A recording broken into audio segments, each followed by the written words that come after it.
Oke, kita sudah belajar tentang punya hati ya. Punya hati untuk menjangkau. Jadi 2 minggu yang lalu kita belajar 3 alasan mengapa kita harus menjangkau. Ya. Ada yang tahu?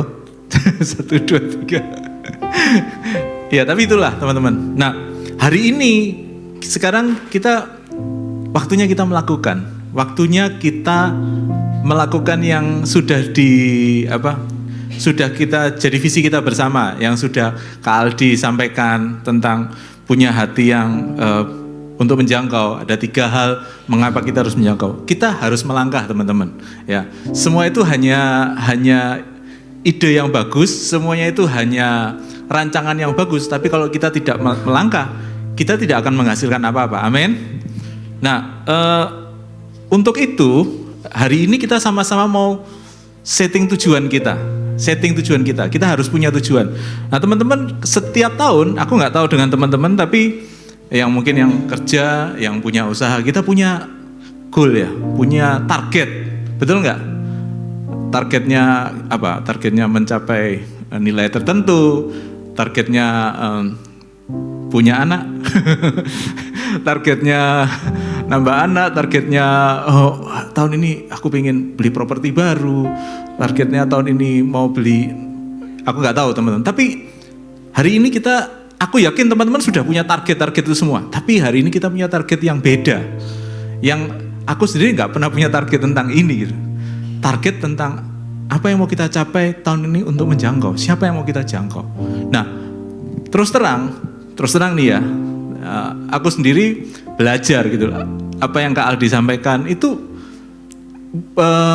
buat aku tentang hati untuk menjangkau itu kena banget gitu.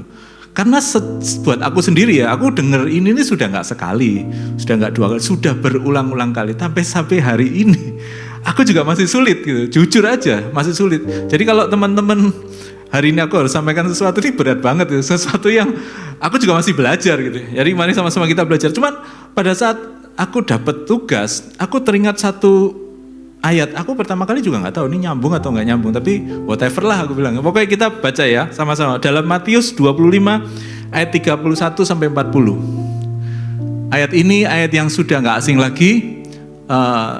Aku akan bacakan buat teman-teman. Jangan aku deh, kita bareng-bareng aja ya supaya lebih. Dari tadi aku ngomong terus kan nggak asik ya kan. Oke, yang ganjil, yang bapak-bapak, nah ini mungkin lebih enak. Yang genap, ibu-ibu, ya. Oke, 3, langsung ya. Apabila ya, 3, 2, 1. Apabila Anak Manusia datang dalam kemuliaannya dan semua malaikat bersama-sama dengan Dia, maka Ia akan bersemayam di atas tahta kemuliaannya. 3, 2.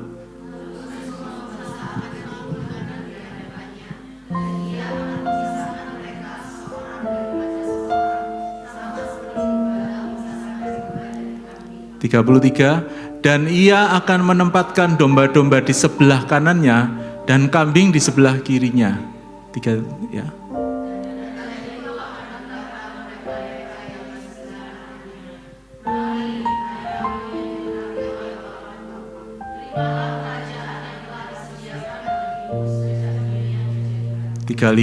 Sebab ketika aku lapar, kamu memberi aku makan. Ketika aku haus, kamu memberi aku minum. Ketika aku seorang asing, kamu memberi aku tumpangan. 36. Ketika aku layak, kamu memberi aku pakaian. Ketika aku sakit, kamu melawat aku. Ketika aku di dalam penjara, kamu menemui aku. 37. Maka orang-orang benar itu akan menjawab Dia. Katanya, Tuhan, bila manakah kami melihat Engkau lapar dan kami memberi Engkau makan, atau haus dan kami memberi Engkau minum. 38.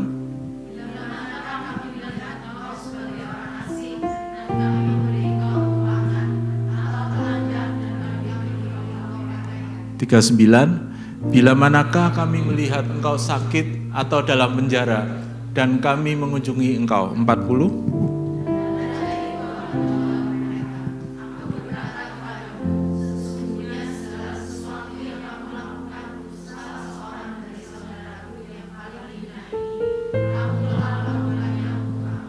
Puji Puji nama Tuhan. Bisa kembali ke slide. Nah teman-teman, mungkin 2 slide ya. 2 slide setelahnya. Teman-teman, ayat ini udah nggak asing lagi. Kita udah pernah dengar ya. Kita udah pernah baca. Cuman nggak tahu pada saat aku nyiapin tugasku ini, aku jadi bergumul ini mau sesuai tema atau ini, tapi sebenarnya nyambung juga. Nah, teman-teman, dalam Matius 25 ayat 31 sampai 46 ini kalau teman-teman baca, tulisannya yang kecil-kecil ya, judul dari perikop itu penghakiman terakhir. Ya, kalau teman-teman baca pertamanya itu judulnya penghakiman terakhir. Artinya perikop ini bercerita tentang hal-hal yang akan terjadi di akhir zaman. Ya. Dan di cerita itu ya, Tuhan itu memisahkan ada 2 kelompok. Kambing di sebelah kiri dan domba di sebelah kanan. Jadi ada yang dikatakan golongan kambing, yang satu di golongan domba. Yang membedakan mereka itu kalau teman-teman baca itu ayat 40 itu yang domba, yang ke bawahnya itu yang kambingnya. Kalau yang membedakan mereka itu adalah karakter atau saya nyebutnya sifat asli. Karena pada saat mereka melakukan ngasih makan, ngasih minum, mengunjungi yang sakit, mereka melakukannya tanpa mengetahui bahwa mereka sedang melakukannya dengan Tuhan. Jadi original. Kalau itu kalau kamu itu kamu melakukan sama Tuhan. Mereka semua kita bilang, oh ya semua aku mau ngasih makan. Tuhan mau makan apa? Mau makan pizza, mau makan apa? Iya, itu sama Tuhan. Ya, tapi ini original karena itu dikatakan itu karakter atau sifat asli dari kambing dan domba. Ternyata kambing dan domba ini sifatnya bentuknya sama, hampir sama ya. Saya juga nggak bisa bedain sih, aku juga mana yang kambing dan domba. Tapi ternyata sifatnya beda banget. Dan itu terjadi di akhir zaman. Nah teman-teman kalau di ayat tadi 40 dikatakan, apa yang kamu lakukan pada saudaraku yang paling hina, itu kamu lakukan sama aku. Nah waktu aku baca ayat ini, sepertinya ayat ini bicara tentang penjangkauan ya. Ya kalau buat aku menjangkau itu bukan berarti sekedar kita datang ke orang, kita bersaksi, tapi kita sedang datang kepada mereka, menjangkau mereka. Nah di ayat ini dikatakan, kalau kita mau yang aku dapat ya, di ayat ini dikatakan siapa yang kita jangkau? Ya, dikatakan saudaraku yang paling hina. Nah, bicara mengenai saudaraku yang paling hina ini adalah orang-orang yang istilahnya buat Tuhan itu punya nilai banget. Ya, sadar nggak Tuhan datang ke dunia, Tuhan hadir, Tuhan susah payah tadi meninggalkan surga yang kata Kak Aldi tadi semuanya enak, datang ke dunia tuh tujuannya cuma satu. Bukan untuk foya-foya, bukan untuk ngumpulin pengikut supaya famous, supaya viral, tapi hati Tuhan itu cuma satu, sama manusia. Hati Tuhan cuma satu, enggak ada yang lain. Dan dikatakan di sini Tuhan bilang bahwa mereka itu adalah saudaraku. Luar biasa banget ya, saudaraku. Dan Tuhan mau kita menjangkau orang-orang seperti ini. Saudaraku yang paling hina ini adalah orang-orang yang kalau kita datang ke mereka, kita nggak akan dapat apa-apa, karena mereka nggak punya duit buat beli makan aja, nggak punya duit, buat buat tinggal aja mereka nggak punya tempat. Jadi ada orang-orang yang dari mereka tuh kita nggak akan dapat apa-apa. Dan orang-orang ini adalah orang-orang yang tidak terlalu diperhatikan, tidak terlalu terpandang, tidak terlalu dianggap sama orang sekitarnya. Nah teman-teman, mungkin kita kepikiran, oh berarti kita harus kasih orang di jalan ya, yang duduk nggak punya makanan, ya itu betul. Tapi di sini dikatakan mungkin orang-orang ini adalah orang-orang di sekitar kita juga, orang-orang yang selama ini di gereja hanya duduk sendirian, atau mungkin tapi teman yang ngapain aku ngumpul sama dia, aku nggak akan dapat apa-apa, dia useless lah, dia ada ya syukurlah. Atau mungkin pegawai kita, ya Ini orang-orang semacam itu. Jadi nggak selalu kita bayangkan orang-orang itu seperti orang-orang yang kekurangan. Tapi orang-orang yang tidak dipandang penting untuk kita datang ke kehidupan mereka. Nah, Tuhan bicara di kisah ini bahwa itu yang harus kita jangkau. Itu yang harusnya jadi target kita. Nah, di akhir zaman ini ya teman-teman, ya jujur akulah. Kadang-kadang waktunya tuh tight. Semuanya berjalan begitu cepat. Hari itu dari pagi langsung sampai malam sama keluarga, besok pagi. Waktu yang terlalu cepat ini membuat kita tuh nggak punya waktu untuk perhatikan orang lain. Aku nggak tahu dengan teman-teman, tapi ya jujur seperti itulah keadaanku. Hari-hari ini kebutuhan tuh sangat terus ya. Wah, kebutuhan, apalagi nanti habis gini kita sudah mikirin anak kita sekolah gimana. Wah, nanti butuh dana lagi. Wah, kebutuhan tuh seakan-akan ngejar kita gitu. Jadi seakan-akan kita kerja. Oh, kita harus kerja, kita harus achieve ini, goal. Aku harus mencapai omset sekian, aku harus buka cabang baru. Wah, semuanya kita tuh kayak dikejar. Ya, persaingan usaha tuh ketat. Ya, buat teman-teman yang ada di bisnis tahu kan, persaingan tuh ketat. Margin sedikit aja kadang-kadang diambil. Oh ya, wah kita punya kompetitor yang banyak, semuanya bersaing. Wah, jadi kita tuh, aku nggak tahu, tapi manusia akhir zaman tuh di firman Tuhan dikatakan, kalau nggak salah ya, aku juga coba cari. Mereka itu, aku nggak menyebut teman-teman lah, tapi aku mulai mementingkan diri sendiri, lebih mementingkan diri sendiri, sehingga aku nggak punya cukup waktu untuk datang ke orang yang nggak terlalu penting buat aku, untuk menghabiskan waktu duduk sama mereka. Mulai ngobrol, mulai dengerin mereka, mulai ya jujur seperti itu gitu. Bahkan aku sering diprotes sama mama gitu loh. Mama, kamu udah lama nggak main ke saudara ini? Aduh ma, aku jawaban yang keluar dari mulutku, ma, aku nih sibuk ma, pasti langsung gitu. Aku nggak punya waktu loh ma, aku bener-bener aku. Tapi setelah tak pikir-pikir juga nggak bener juga gitu ya. Gitu. Jadi mari di tahun yang baru ini, mari kita mau kasih waktu yuk. Aku mau ajak teman-teman semua, kasih waktu.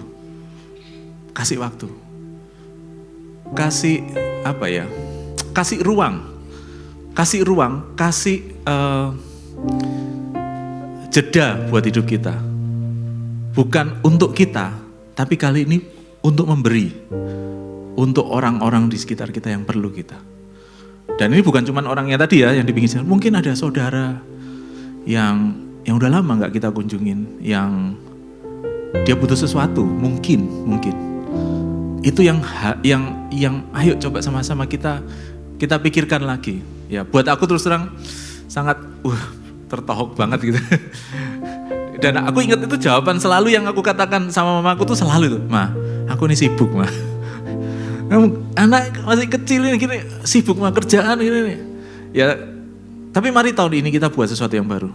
Mungkin itu jadi goal kita tahun baru ini. Ya, oke. Dan hari ini Tuhan mau kita sediain waktu.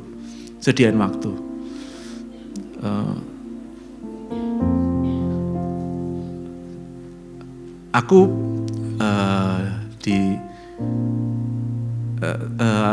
sebelah rumah tetangga ya. Tetangga ada bapak tua yang sudah sakit. Jadi waktu dia pernah kecelakaan, dia lama-lama lumpuh ya.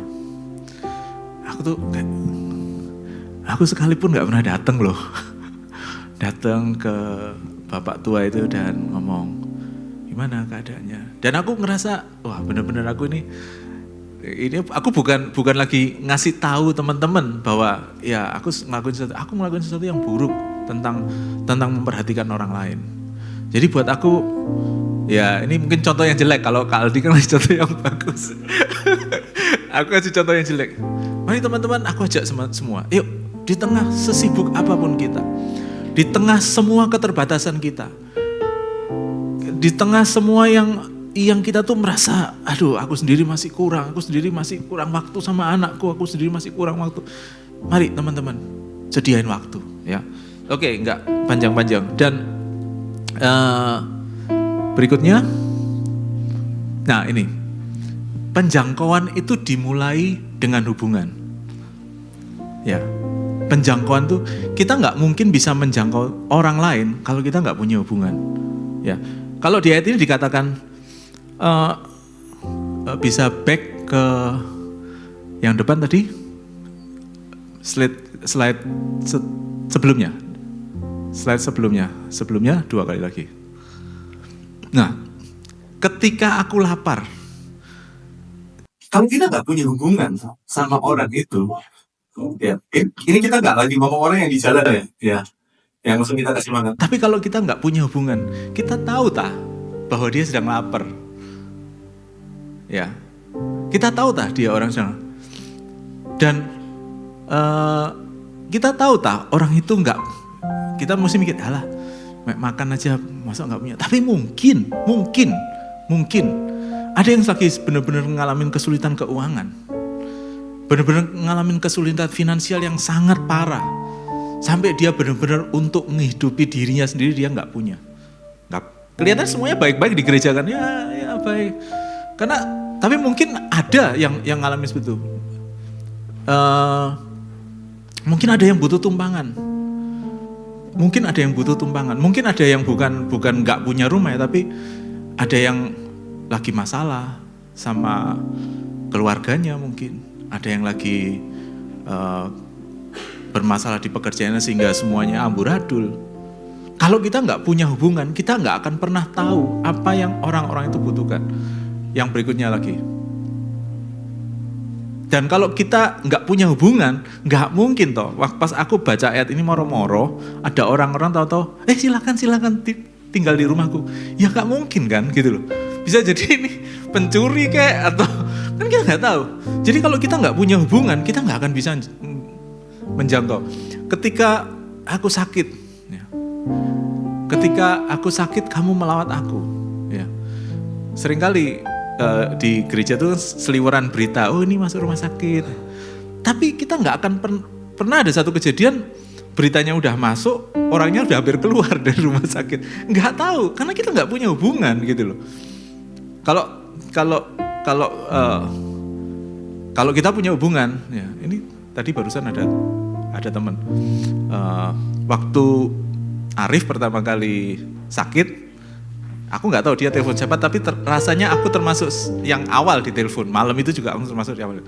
Kenapa dia ngabarin aku? Karena dia punya hubungan sama aku.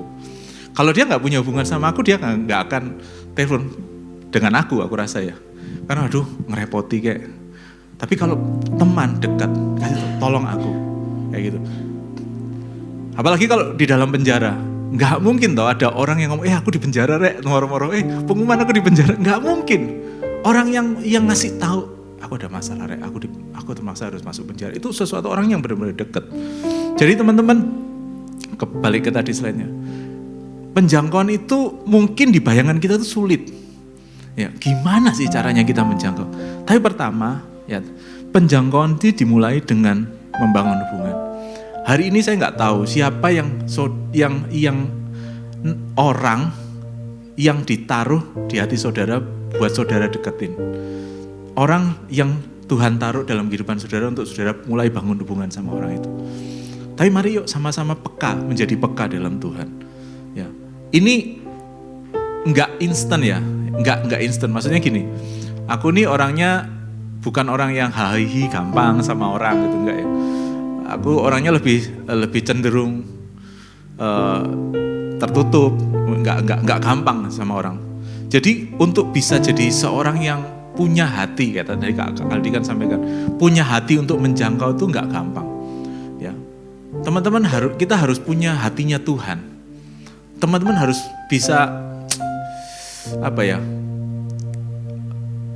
ngerti benar-benar apa yang kerinduan Tuhan dalam hidup kita, sehingga kita mulai ngerasa Tuhan aku mau menjangkau. Itu.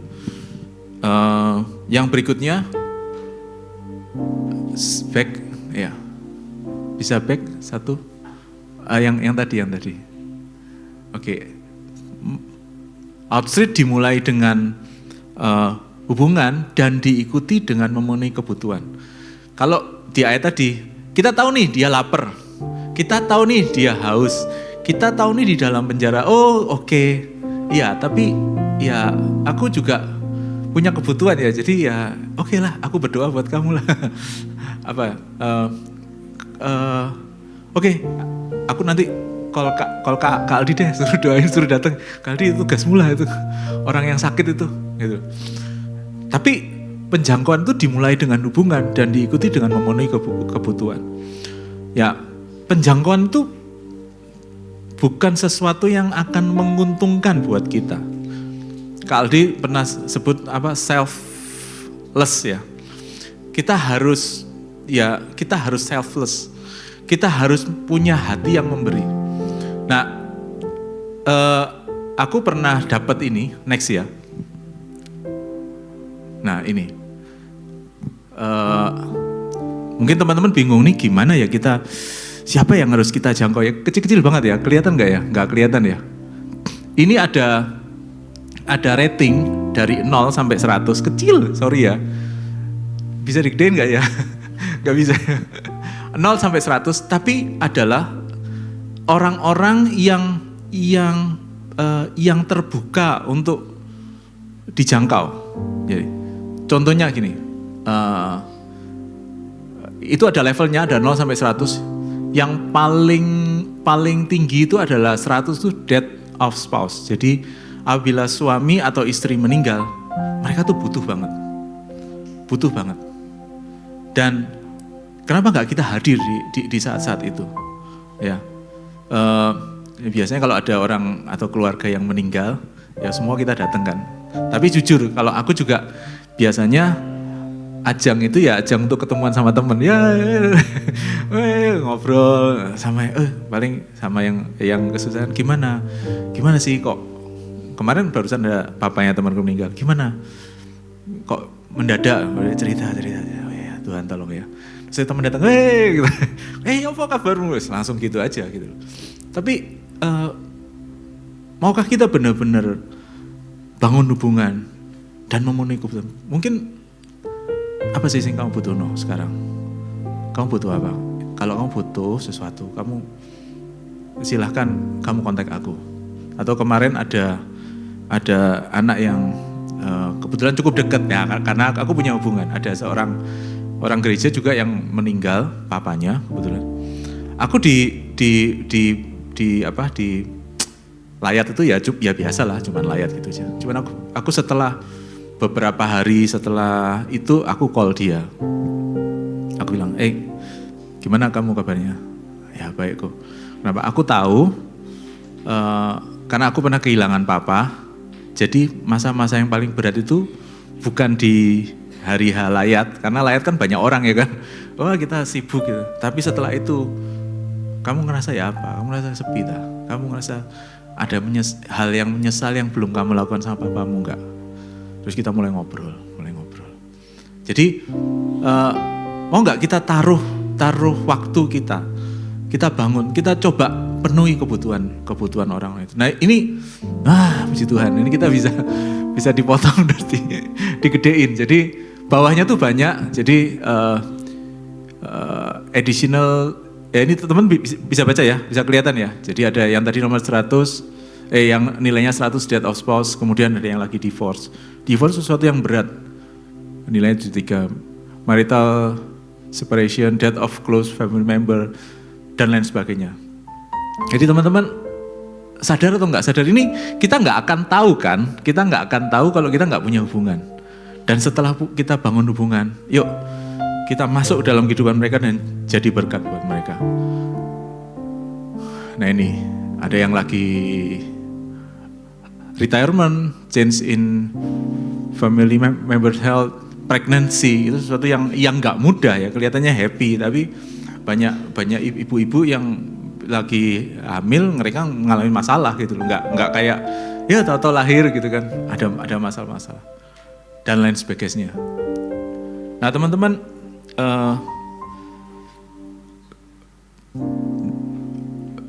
bisa ke slide berikutnya mungkin ya. Oke, ini nih. Punya hutang ya. Ada masalah dengan in-law, mertua ya, dengan mertua ya. memulai sekolah, start or finish school. Jadi selesai sekolah atau mulai sekolah, atau perubahan di pindah rumah. Jadi kalau ada orang yang barusan pindah rumah, yuk kita datang yuk. Halo, kamu butuh apa? Itu adalah orang-orang yang momen-momen ini semua, ini adalah momen-momen di saat orang itu terbuka banget. Ada satu, kalau nggak salah di mana? Ada Paskah. Paskah itu adalah momen saat orang mulai terbuka. Jadi di momen-momen ini orang tuh akan lebih terbuka hatinya. Ini Easter season ya kan.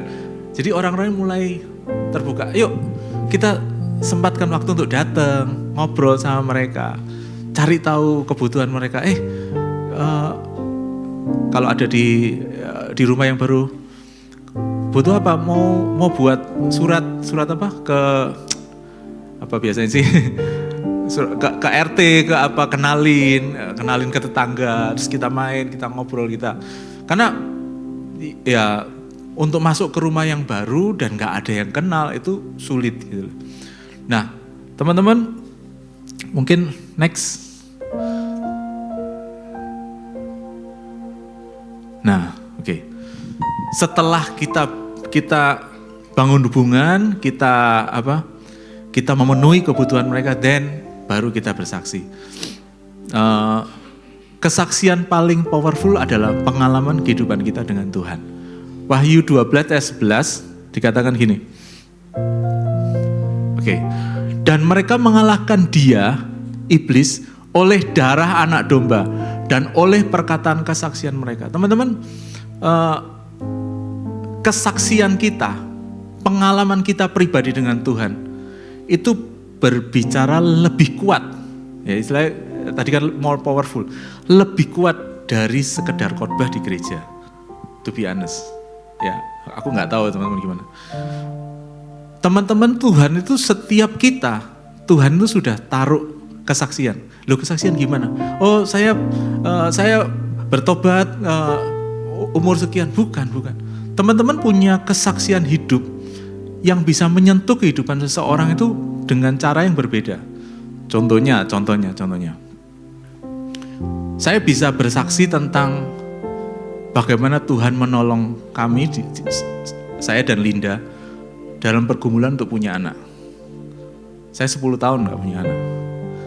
Itu powerful banget gitu loh. Aku tahu struggle-nya yang gak punya anak bertahun-tahun. Dan itu mungkin nggak semua dari teman-teman bisa kesaksian tentang itu gitu. Itu struggle yang nyata, aku bisa ngomong sama. Sadar nggak Tuhan itu kasih pengalaman loh sama kita. Ya mungkin aku nggak bisa kesaksian tentang bagaimana Selamat ngalami stroke dan begitu berat. Mungkin yang bisa ngomong itu adalah Arif. Arif bisa ngomong bahwa Tuhan itu nyata. Tuhan itu benar-benar hidup. Kamu bilang Tuhan itu nggak ada, aku bilang Tuhan itu hidup. Tuhan itu menyertai aku day by day. Sampai Tuhan buat mujizat gitu. Mujizat dia tuh yang dilakukan di Arif itu luar biasa banget. Pengalamanku sama Linda supaya kita bisa punya anak, sesuatu yang nggak terbayangkan gitu. Kita udah deh gitu. Itu sesuatu yang beda. Mungkin teman-teman ada yang hari ini lagi start bisnis baru. Berat sekali, aku tahu itu berat sekali. Dan itu bisa jadi kesaksian bahwa Tuhan hadir dalam bisnis kita. Yang mungkin juga Kak Aldi nggak bisa saksikan itu gitu, ya kan? Jadi kita semua punya sesuatu. Tuhan, sadar nggak teman-teman? Tuhan tuh kasih satu orang, mungkin beberapa orang, buat saudara-saudara kasih kesaksian. Dan kesaksian kita itu akan, kayak tadi dikatakan, akan mengalahkan kuasa iblis, mengalahkan ada ayat, menghancurkan kubu-kubu pemikiran manusia. Ya, Tuhan tuh nggak ada. Tuhan tuh gak peduli sama aku. Tuhan tuh, ya lihat orang Kristen hidupnya cuma gitu-gitu aja. Itu ada di pemikiran orang. Tapi itu semua bisa kita hancurkan dengan kesaksian kita. Teman-teman, kalau Tuhan sudah membawa teman-teman dalam satu lembah, dan Tuhan sudah buat teman-teman berkemenangan, itu bukan hanya karena, Tuhan mau tolong. Tuhan pasti mau tolong gitu. Tapi Tuhan sedang kasih satu peluru buat teman-teman, satu kesaksian. Karena ada satu benteng atau satu kubu pertahanan pemikiran manusia yang teman-teman harus hancurkan dengan peluru itu. Aku nggak tahu. Dan aku percaya teman-teman semua mengalami Tuhan. Mengalami Tuhan. Jadi teman-teman nggak usah khawatir, nggak usah minder. Aduh, aku nggak tahu firman Tuhan ya. Ceritakan apa yang ada yang saudara alami bersama dengan Tuhan. Ya. Dan terakhir ya.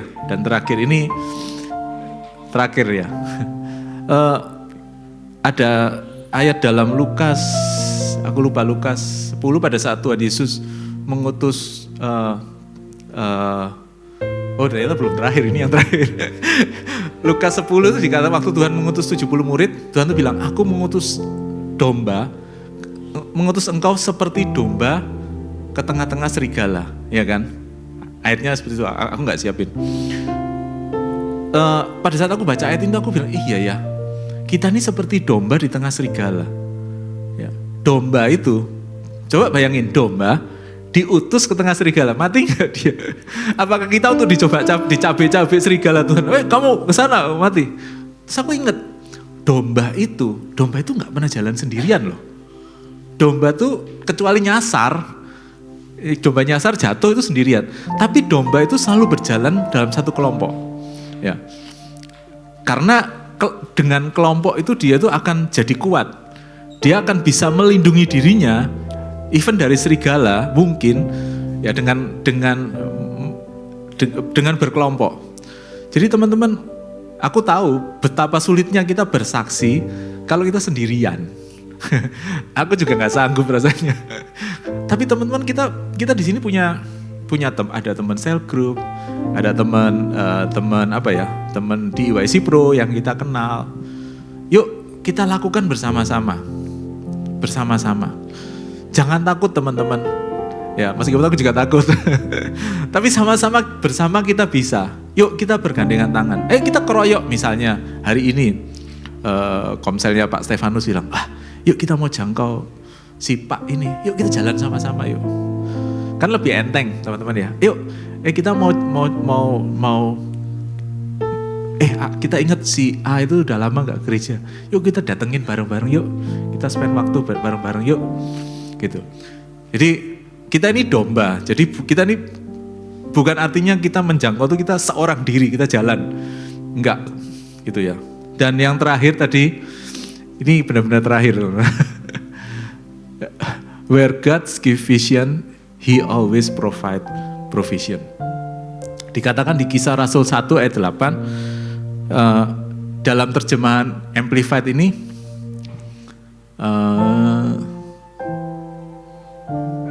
but you will receive power and ability when the Holy Spirit come upon you. Power and ability. Teman-teman, mungkin hari ini kita takut ya. Kita juga nggak tahu kita gimana. Cuman hari ini aku coba buat sesuatu yang sangat sangat realistis untuk kita lakukan. Yuk punya hati dulu, seperti kemarin kata Kak Aldi, punya hati untuk orang-orang yang kita nggak pernah pikirkan untuk kita deketin. Untuk orang-orang yang selama ini nggak ada yang deketin. Untuk orang yang selama ini kalau kita deketin kita nggak bakal dapet apa-apa. Dalam firman Tuhan dikatakan saudaraku yang hina. Jadi target kita. Saudara. Dan mulai datang. Ngobrol aja. Ya mungkin ya datang ke rumahnya bawa sesuatu. Dengerin datang. Ya kita ngobrol aja. Dan mulai dapatkan apa yang bisa kita bantu buat dia. Ya, kalau kita bangun hubungan mungkin nggak berdoa sesuatu yang buruk, tapi mungkin ada dari list tadi yang pada saat dia lebih terbuka buat firman. Jangan kita tidak manfaatkan kesempatan, kita manfaatkan kesempatan. Kita datang, kita penuhi kebutuhan mereka. Dan mulai bersaksi pengalaman kita sama Tuhan. Karena pengalaman kita sama Tuhan itu senjata yang luar biasa buat menyentuh kehidupan orang-orang yang perlu Tuhan. Dan percaya teman-teman, katakan kita akan punya kuasa. Ya. Ayat ini katakan di Di kitab yang lain kalau nggak salah di Markus atau apa, dia bilang, kamu akan menumpangkan tangan dan orang itu akan sembuh. Kamu akan mengadakan tanda-tanda mujizat. Ya, Tuhan akan memberi penyediaan apapun yang kita butuhkan. Coba bayangkan kita suruh ngasih makan. Kita nggak punya sesuatu untuk diberikan, nggak mungkin kan? Tuhan suruh kita kasih minum, Tuhan suruh kita bersaksi. Pengalaman kita sama Tuhan yang kayak tadi aku ngomong, itu tuh provisionnya dari Tuhan loh, gitu loh. Pengalaman kita sama Tuhan itu bukan hanya sekadar pengalaman lembah kita menang, enggak. Tapi itu Tuhan berikan buat kita. Dan itu saat kita serahkan sama Tuhan itu akan punya kuasa untuk memenangkan jiwa. Amin. Nah, teman-teman siang hari ini firman Tuhan enggak kepanjangan. Tapi mari yuk sama-sama kita punya goal. Tahun ini, tahun 2025,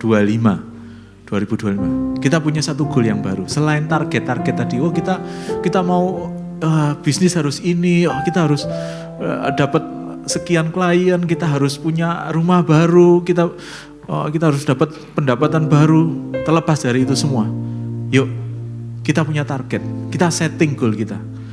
Mungkin kita temukan orang yang butuh kita tolong. Mungkin kita teringat hari ini 1 atau 2 orang yang selama ini gak ada yang perhatikan. Ya. Atau saudara punya kesaksian hidup yang luar biasa yang sudah bisa bagikan. Dan kesaksian hidupku tentang kesembuhan. Mungkin aku harus bersaksi sama orang-orang yang sakit gitu. Atau mungkin kesaksian hidupku tentang gimana Tuhan nolong bisnisku.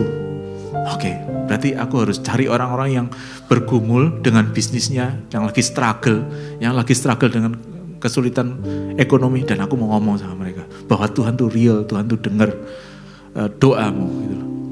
Amin. Puji nama Tuhan.